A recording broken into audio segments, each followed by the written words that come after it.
sickle. Bleeding saints and forest witches, the past unburied, the books unsealed, the old celebration returning.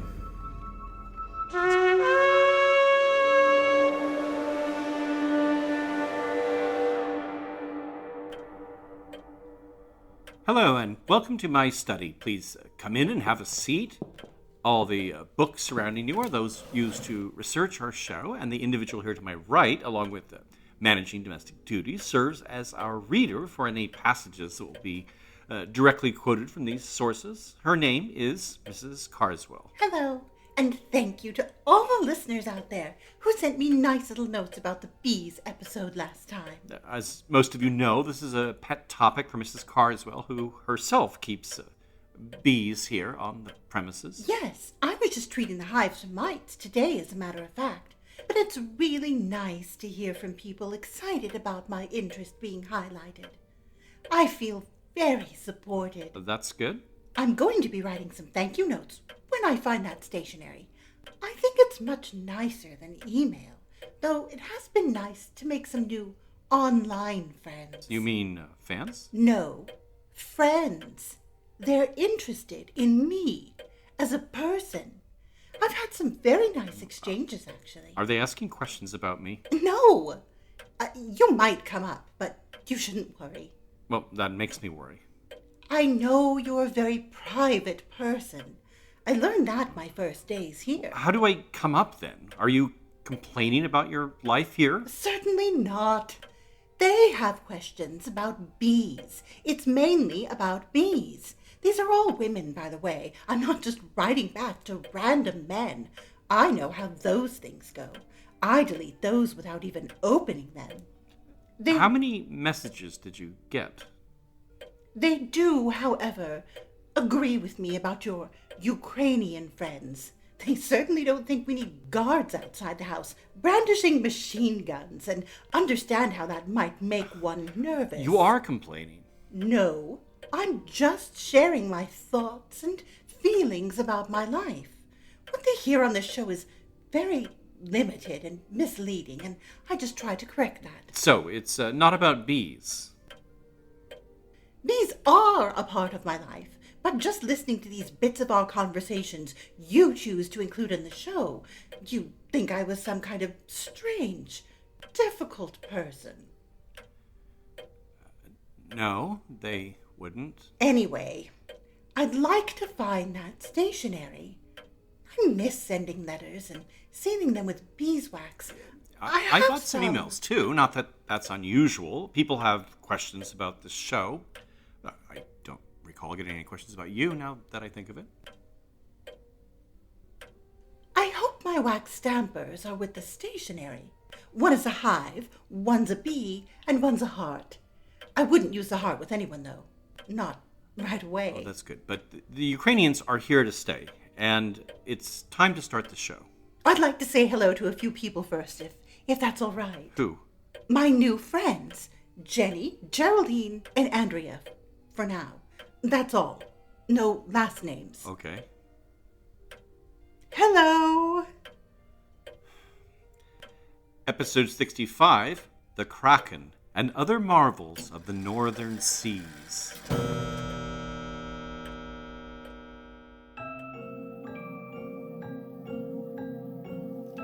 I am your host, Al Ridenour, and this show, Bone and Sickle, examines the intertwining of horror and folklore in a historical context. I started the show as a way to further explore this area of intersection after writing my book, The Krampus and the Old Dark Christmas. As you already know, we'll be exploring the sometimes frightful lore of the Northern Seas in this episode. And that being so rich a topic, and because I know there are a lot of listeners out there who are fans of all things Scandinavian, Vikings, and, of course, cryptozoology, I'm making this the first of a two-parter on the topic. Bone and Sickle only exists thanks to the generosity of our Patreon donors who receive monthly rewards, including short bonus episodes. And I'll have more on Patreon and the new batch of Bone and Sickle shirts coming out at the end of our show.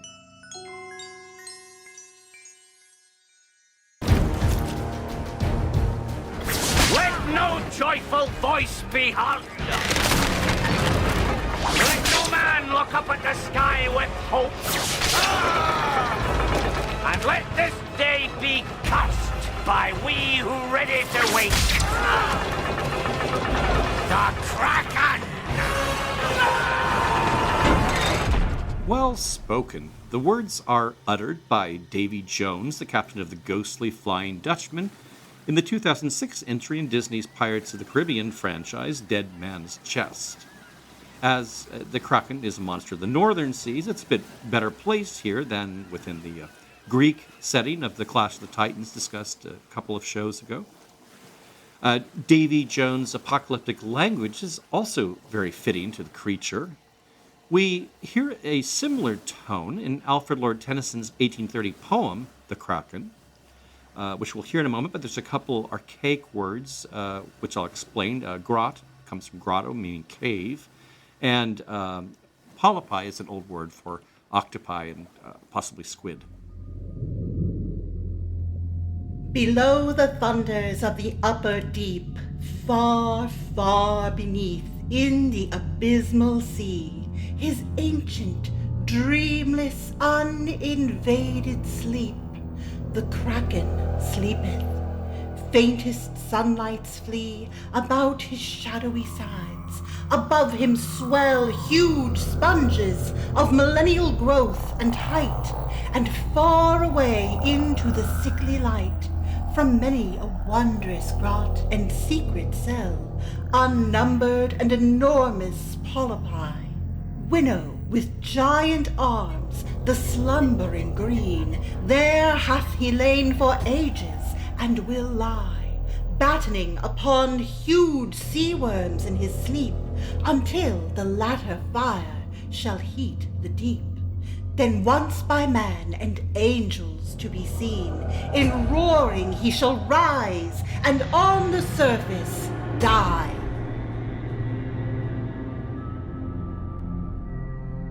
The monstrous creature of the abyss sleeping its dreamless sleep and waiting to arise at some particularly doomy turn of history will remind many listeners, I'm sure, of a creature similarly envisioned about 100 years later by H.P. Lovecraft in his short story, The Call of Cthulhu. A number of scholars have pointed to Tennyson's poem as a possible source of inspiration for everyone's favorite old one, though Lovecraft unfortunately left behind no specific letters or notes that could ultimately verify this.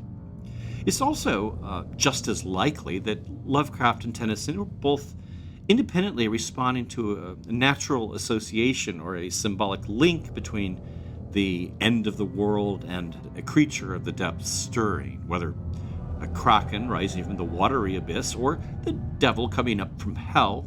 Such movement would destroy the known order, the bottom rising, the top, the sky falling, giving us the great end times topsy-turvy. Perhaps, in a way that would have surely delighted Lovecraft, both authors are responding to ancient beliefs seeping into the Anglo-Saxon consciousness. That is, tales of another sea beast, Jörmungandr, the World Serpent of Nordic mythology. The old Eddas describe her as the child of Loki and the giantess Angrboda, sometimes called the mother of monsters. Those monsters being the serpent, of course, the terrible wolf Fenrir, and Hel, ruler of the dead. Distressed over the birth of these horrible things, Odin, shortly after the serpent's birth, hurls it into the watery depths, into the ocean surrounding Midgard, the realm of mortals. And there it grows large enough to encircle our world and becomes known as the Midgard Serpent, or the World Serpent. And from that day it's lain in the depths with its tail grasped in its mouth. And should it ever release itself, the world will be destroyed, as in these passages from the 13th century Prose Edda's prophecy of Ragnarök. While the earth trembles and mountains fall, we hear that Then shall Fenris wolf get loose. Then the sea shall gush forth upon the land, because the Midgard serpent stirs in giant wrath and advances up onto the land.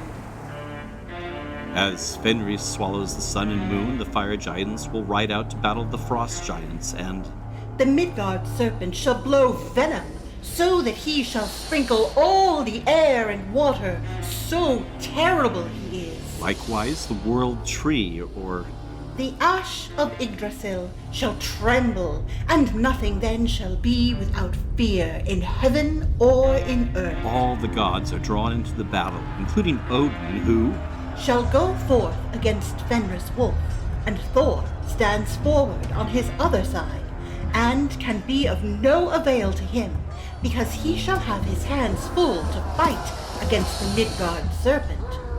Thor shall put to death the Midgard serpent, and shall stride away 9 paces from that spot. Then shall he fall dead to the earth, because of the venom which the snake has blown at him. it also doesn't go that well for Fenris, or even Odin, or all of Midgard for that matter, or any of the 9 worlds, all of which are destroyed. Now that's Ragnarök for you. But let's turn to happier memories, like that time that Thor went fishing with the giant Hymir. It's another story featuring the serpent Jörmungandr, who, in this story, is apparently not yet grasping his tail in his mouth, but freewheeling it down there below the ocean's surface. Baiting his hook with an ox head, Thor throws his line from the boat, and the serpent takes the bait. According to the Prose Edda, Thor then drew the serpent up to the edge of the boat, and it may be said that no one has seen very fearful sights who might not see that, how Thor flashed fiery glances at the serpent, and the serpent in turn stared up toward him from below and blew venom. Then, it is said, the giant Hymir grew pale, became yellow, and was sore afraid when he saw the serpent and how the sea rushed out and in through the boat. In the very moment when Thor clutched his hammer and raised it on high, then the giant fumbled for his fish knife and hacked off Thor's line, and the serpent sank down into the sea. Thor hurled his hammer after it, and men say that he struck off its head against the bottom. But I think it were true to tell thee that the Midgard serpent yet lives, and lies in the encompassing sea. Well, it seems some sort of monster remained lurking in the seas, or at least the seas of the medieval imagination, as evidenced in the Carta Marina of 1539, which is the first map to represent Europe's northern lands and oceans. The Carta's waters are illustrated with swirling serpents, tusked whales, immense toothy turtles, fearsome fish with manes, and things that look like dinosaurs. The creator of the map, Olaus Magnus, Archbishop of Uppsala, does not identify any of these with names, so it's hard to say if the Kraken is represented, particularly so as during this period the name was rather loosely associated with any number of sea monsters, though not so much those of the serpentine form. One of these, however, a sea serpent, Olaus describes quite vividly in his 1555 book, History of the Northern People. Those that visit the coasts of Norway tell us of a very strange phenomenon, namely, that there is in those seas a snake 200 feet long and 20 feet round, which lives in the hollows of the rocks and under the cliffs about Bergen, and goes out in the moonlight nights to devour cows, sheep, and swine. Or else it goes to the sea and catches starfish, crabs, and so forth. It has a mane 2 feet long. It is covered with scales and has fiery eyes. It disturbs ships and raises itself up like a mast, and sometimes snaps some of the men from the deck. Hans Egele, a Lutheran missionary to Greenland of Danish and Norwegian descent, did better than just repeating local lore when it came to describing sea monsters. He writes of witnessing himself the appearance of one on July 6, 1734. He describes the incident in his 1745 publication, A Description of Greenland. This monster was of so huge a size that coming out of the water, its head reached as high as the masthead. Its body was as bulky as the ship and 3 or 4 times as long. It had a long, pointed snout and spouted like a whalefish. It had also great, broad paws, and the body seemed covered with shellwork, its skin very rugged and uneven. The underpart of its body was shaped like an enormous, huge serpent, and when it dived again underwater, it plunged backwards into the sea and so raised its tail aloft, which seemed a whole ship's length distant from the bulkiest part of the body.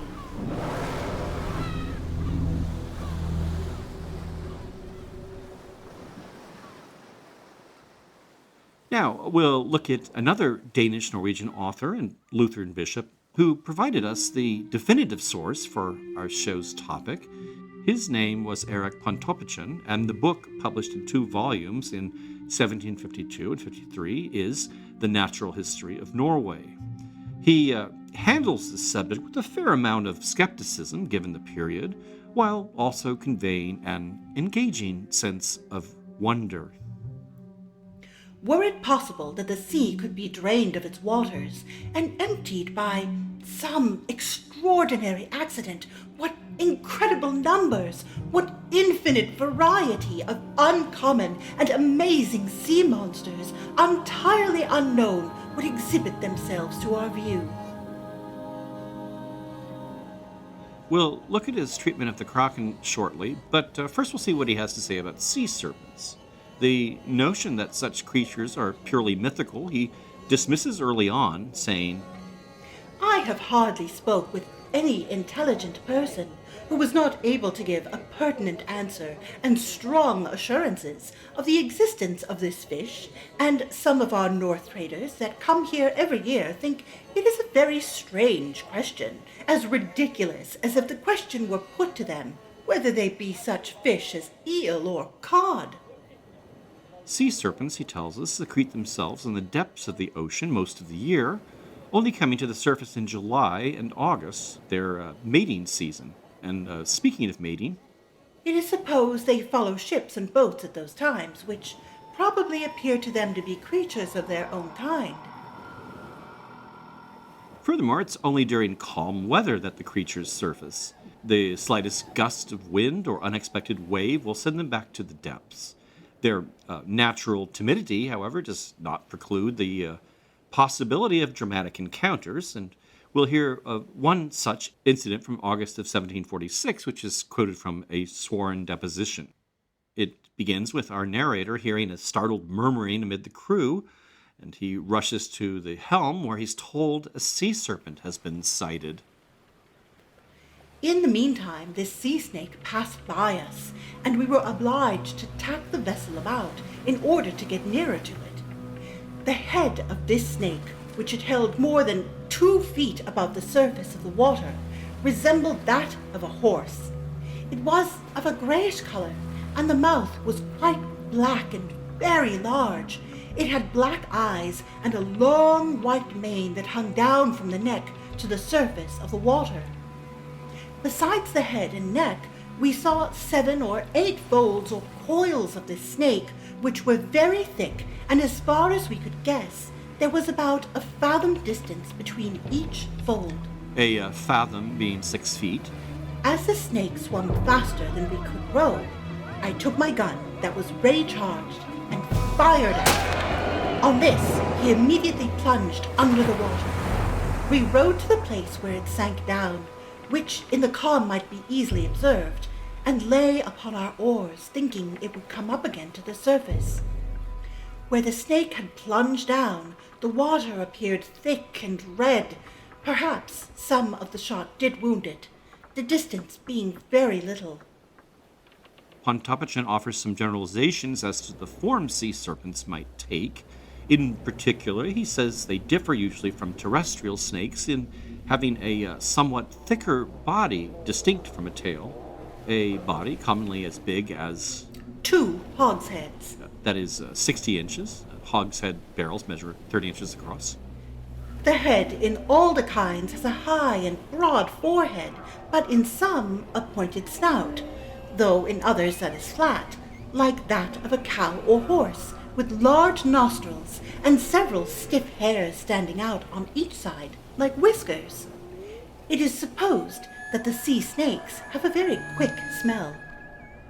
As for the eyes, Pontoppidan refers us to accounts from those fishing the cod banks near the town of Ålesund in western Norway, who have a lot to say about sea serpents, and They add that the eyes of this creature are very large and of a blue color, and look like a couple of bright pewter plates. The whole animal is of a dark brown color, but it is speckled and variegated with light streaks or spots that shine like tortoiseshell. It is of a darker hue about the eyes and mouth than elsewhere, and appears in that part a good deal like the horses, which we call moor's heads. in another passage, Pontoppidan compares the creatures of the Norwegian Sea with those of the Greenland Sea, which differ in regard to the skin, which is as smooth as glass, and not the least wrinkle, but about the neck, where there is a kind of mane, which looks like a parcel of seaweeds hanging down to the water. This leads to a discussion of sea serpents possibly shedding their skin, as do terrestrial snakes, and the surprising assertion that A few years there was to be seen at Koppervik a cover for a table made of the skin of one of those snakes. Curious about such a novelty, Pontoppidan makes contact with the resident of the area, a Torlak Torlaksson, who, while he's not aware of such a thing, reports that in 1720 a serpent had been driven during a storm at sea into a narrow creek or channel where it lay for an entire week, leaving behind its skin, which Lay with one end under water in the creek, and therefore, how long it was, nobody could tell. He said it did not seem fit to make a covering for the table, unless it had been properly dressed, or some other way prepared for that purpose. For it was not hard and compact like a skin, but rather of a soft and slimy consistence. Even the body itself is said to be of the same nature, as I am informed by those who, by accident, once caught a young one and laid it upon the deck of the ship. It died instantly, though nobody dared to go near it even then, till they were obliged to throw it overboard by the insupportable stink which was caused by the soft and viscid slime, to which it was at length dissolved. Pontoppidan also provides reports of aggression by sea serpents, shared with him by fishermen of the north who say, What has frequently happened is that the sea snake has raised itself up and thrown itself across a boat, and sometimes even across a vessel of some 100 tons of burden, and by its weight has sunk it down to the bottom. and that Sometimes they will raise up their frightful heads and snap a man out of the boat without hurting the rest. But I will not affirm this for truth, because it is not certain they are a fish of prey. fear of such things has resulted in a number of commonly observed safety measures.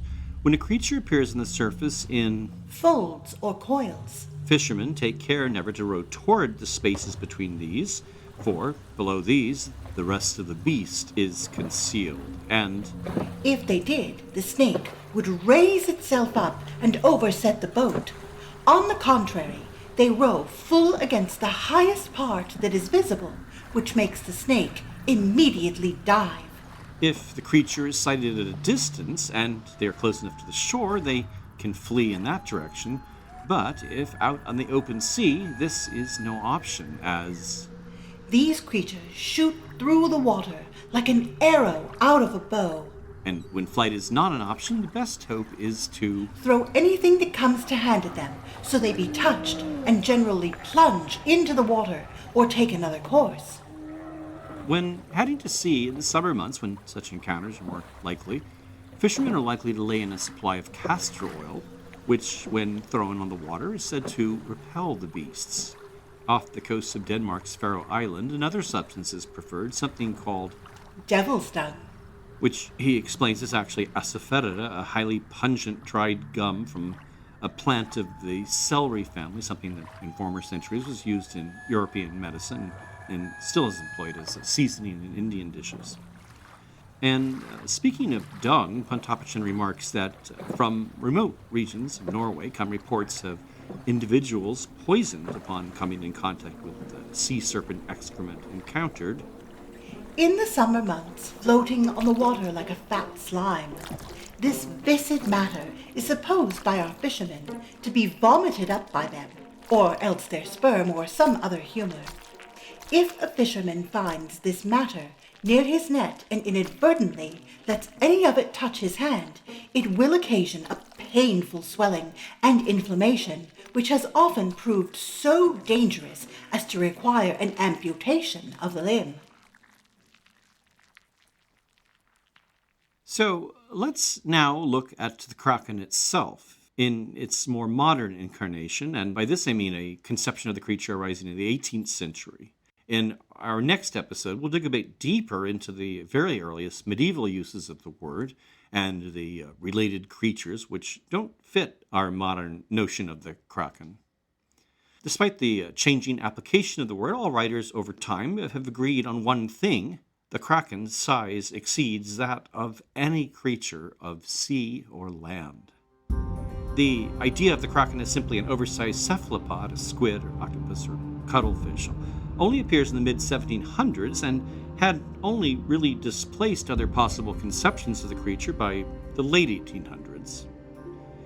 The name comes from an Old Norse word, closest to modern Norwegian and Swedish words for a defective animal or something twisted, and it's related to our word crook or crooked, or a number of German words beginning with that KR, the kr sound.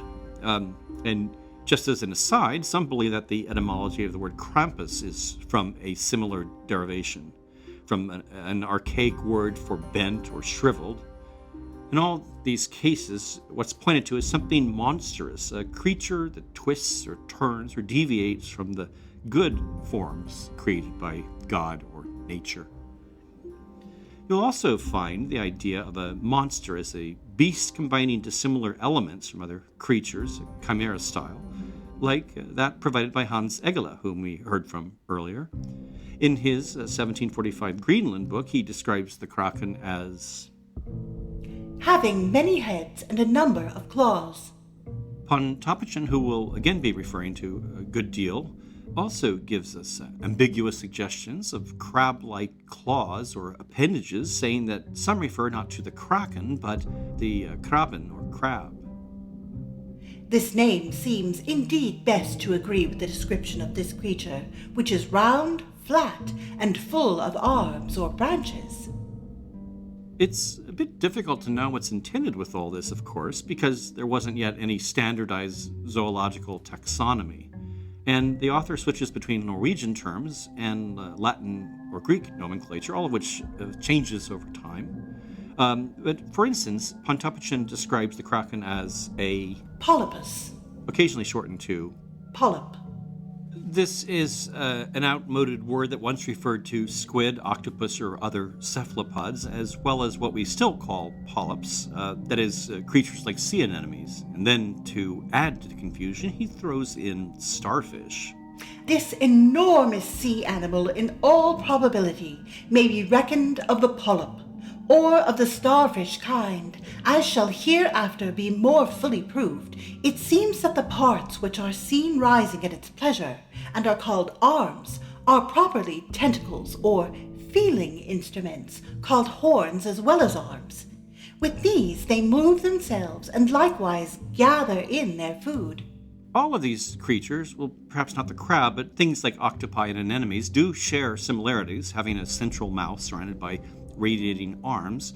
But Pontoppidan in other places insists on a more exotic form of starfish, the Medusa's head, which less resembles any of these, and instead has appendages that themselves split or subdivide. The creature, as he says, shoots its rays into branches, like those of trees. These Medusa's heads are supposed by some seafaring people here to be the young of the sea Kraken. Perhaps they are the smallest ovula. Meaning eggs, or perhaps here more an immature form. While all of this may seem to obscure more than clarify our topic, the Kraken, I hope it at least conveys the sense of mystery that surrounded this creature. Now, to the Kraken's behavior and its interaction with man. Like other sea monsters, the creature tends to appear on hot summer days and will likely be encountered by fishermen, as its presence tends to draw in schools of fish, which serve as its food, and of course attracts fishermen, which also serve as its food. Pontoppidan provides related lore shared by his fishermen informants. They believe that for some months the Kraken, or Kraben, is continually eating, and in other months he always voids his excrements. During this evacuation, the surface of the water is colored with the excrement and appears quite thick and turbid. This muddiness is said to be so very agreeable to the smell or taste of other fishes. He describes the case of two fishermen who fell into such a spot on the water, full of a thick slime, almost like a morass.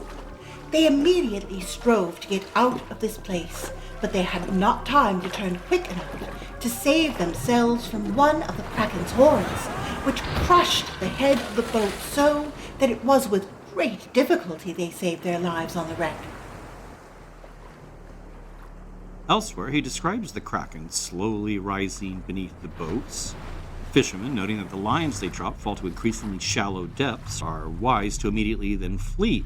Those foolish enough to remain will, in minutes, witness this enormous monster come up to the surface of the water, its back or upper part, which seems to be in appearance about an English mile and a half in circumference. Some say more, but I choose the least for greater certainty.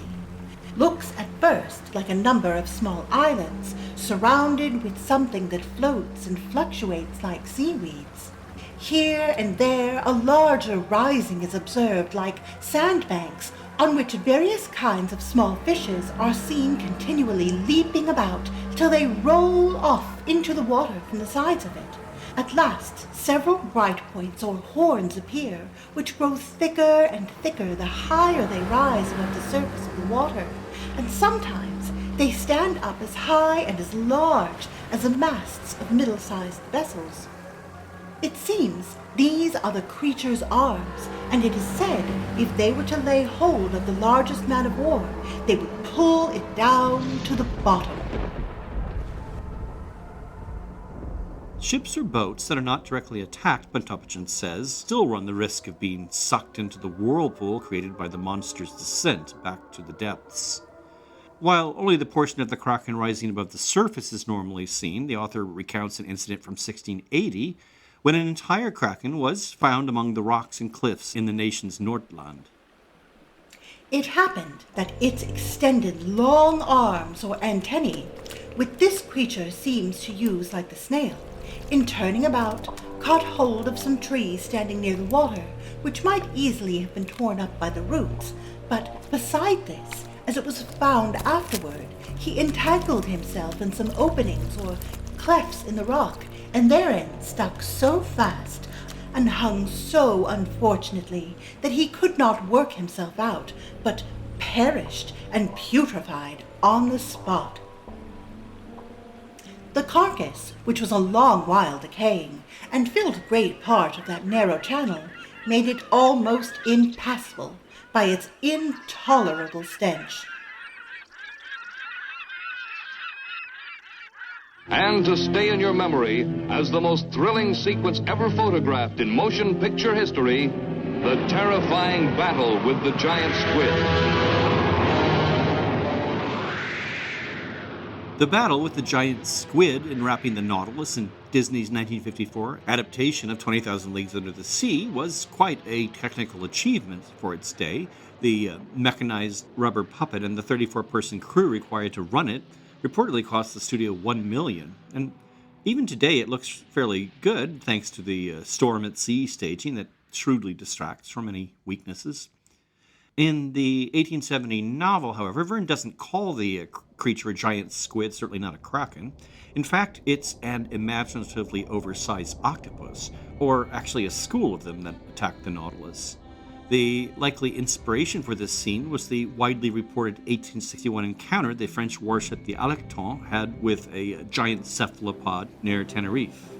It's widely reported to have been a giant squid, but the French word for octopus was what was used in original reports.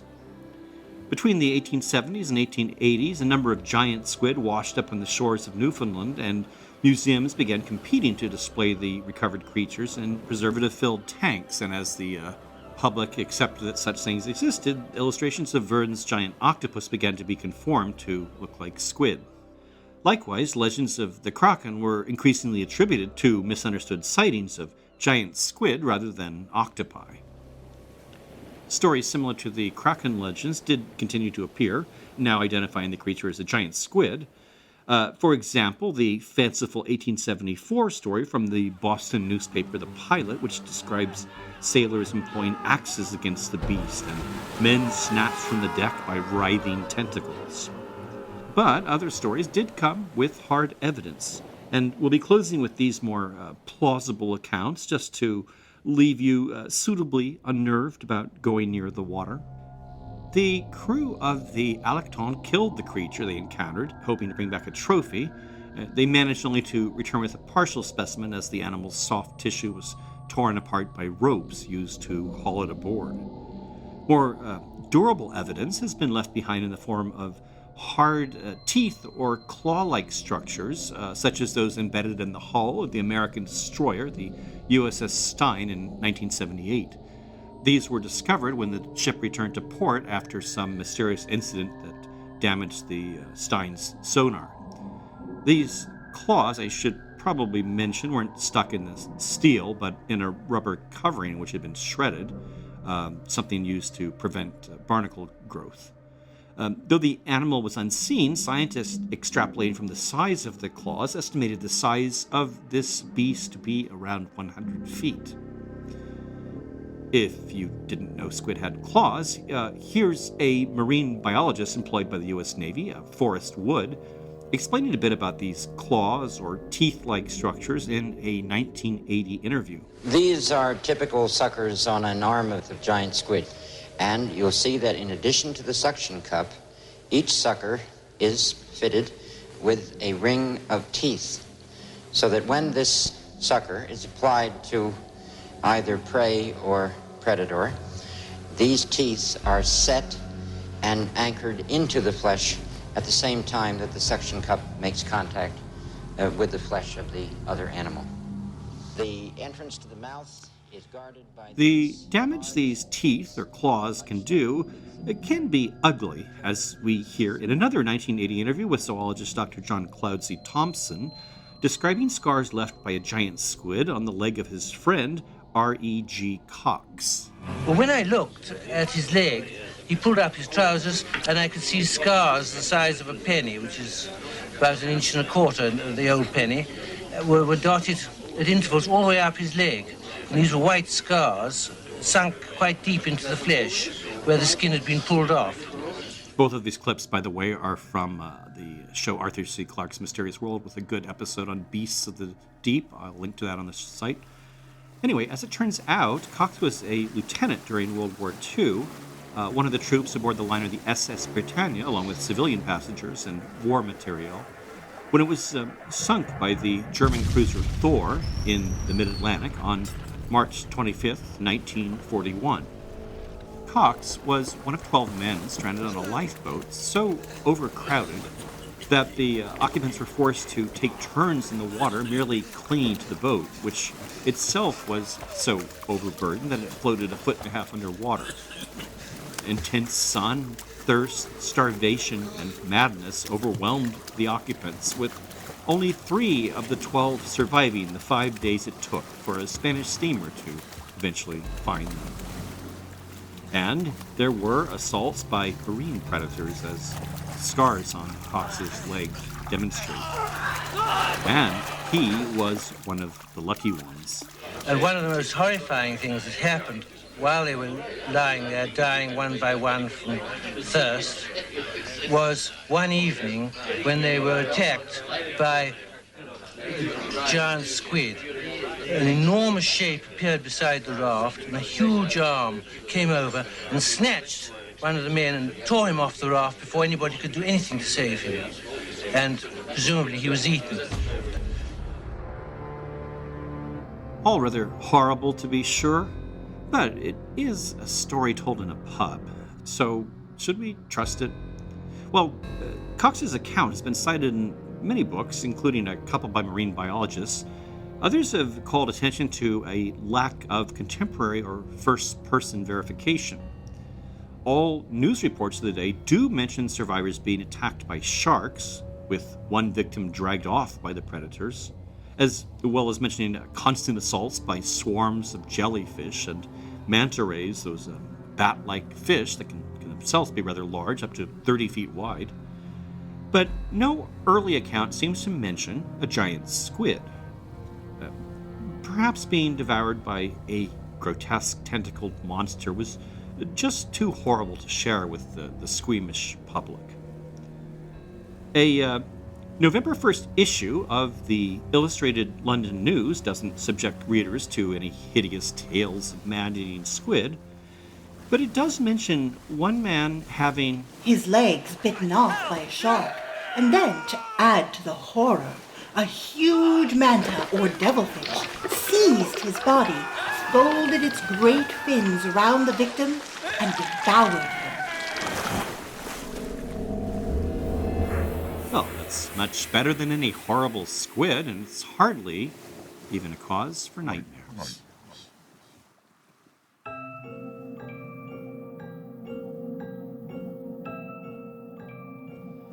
I hope everyone's been enjoying our show and that you might have the opportunity to share episodes with friends, or even better, to leave a review wherever you listen.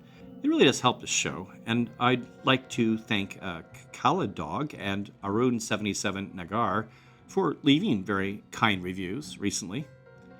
As I've mentioned, Patreon support is essential to keeping the show coming out regularly, and we normally try to bribe you to do your part by mentioning rewards offered on Patreon, my Krampus book, the mystery kits, the bonus-cycle candle, soundscapes, download scripts, and bonus episodes.